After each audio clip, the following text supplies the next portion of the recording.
koncertom sakralne glasbe in nocojšnjo Martinovo večerjo in predtem obsodbo vinskega mošteka smo pričeli z dvodnevnim programom prireditev o praznovanju svetega Martina oziroma martinovanju pri Sveti Trojici. Seveda, poleg kulturnega programa ne manjka tudi izvrstne domače glasbe, tujih gostov, dalmatinske glasbe, poskrbljeno je torej tudi za kulinarično razvajanje in pa seveda popuščino pestre palete Slovenije goriških vin, tako da za vsakogar se gotovo najde nekaj pri nas pri Sveti Trojici. Vljudno vabljeni seveda še na ostale prireditve, ki sledijo v teh dnevih, po stari navadi se pravzaprav Martinovo praznuje cel teden, tako je tudi pri nas.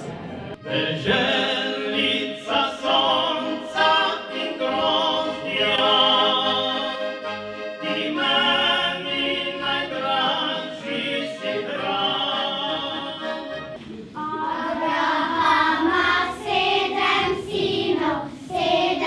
sinov Abraham. Na koga če pečejo, ne pa nič ne rečejo. Čakaj ti, šiba ne dobi. Bomo si zbirala zala deklica. Ja poželim noče, oči goje lage, vidi se reke, što ju sama skriva. Martinovanje je kar precej se razširilo na našem območju. Mi smo takrat seveda precej kopirali Avstrijce, kjer so se v bistvu preoblačili v škofe, predvsem frančiškane.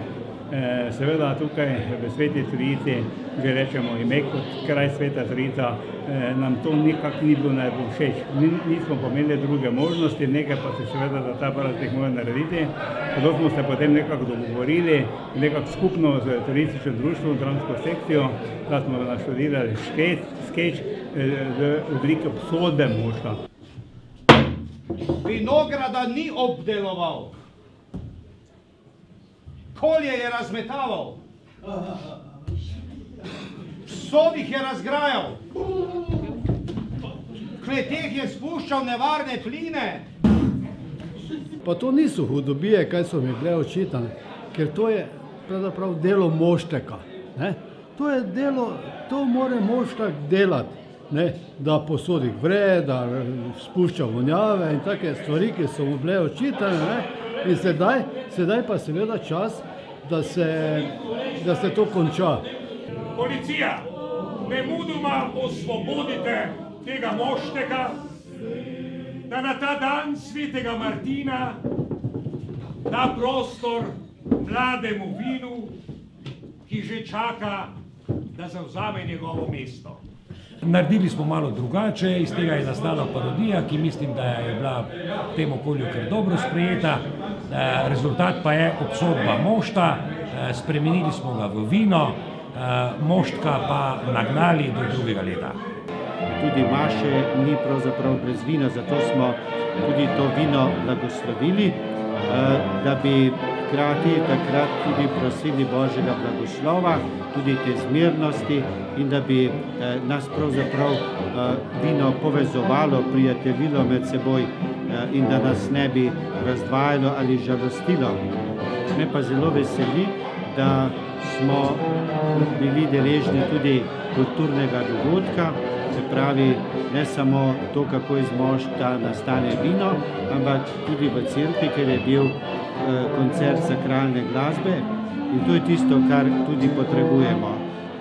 Vino za telo, da srce razveseljuje in moč, za koncert sakralne glasbe, pa zato, da napolni tudi našo dušo.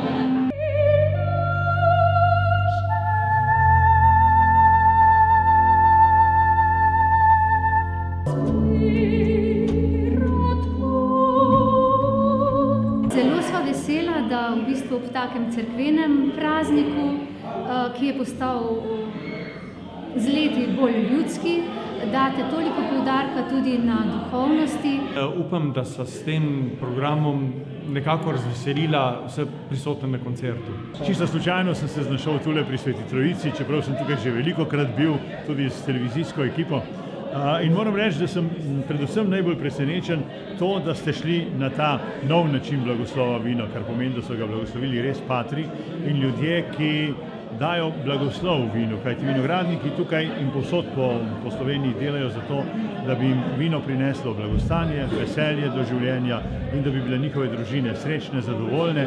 Kajti tiste res, kot ste vi rekli, maškare v raznih škofovskih kapah in še kaj, ki že pod maliganima špricajo, to mi res ni šlo skupaj. In tole tukaj pri Sveti Trojici, prav na Martinovo zvečer, je res nekaj posebnega in hvala lepa za prijeten večer v imenu mene in moje celotne družbe. Kar tako naprej. Prvi dan martinovanja je za nami, bilo je super, vreme nas ni zmotilo, družba je bila super, hrana je bila odlična. Vabimo vas še danes na drugi del martinovanja, ki bo pod Staro Prešo in v Samostanski kleti v Sveti Trojici Slovenskih Goricah. Deželnica so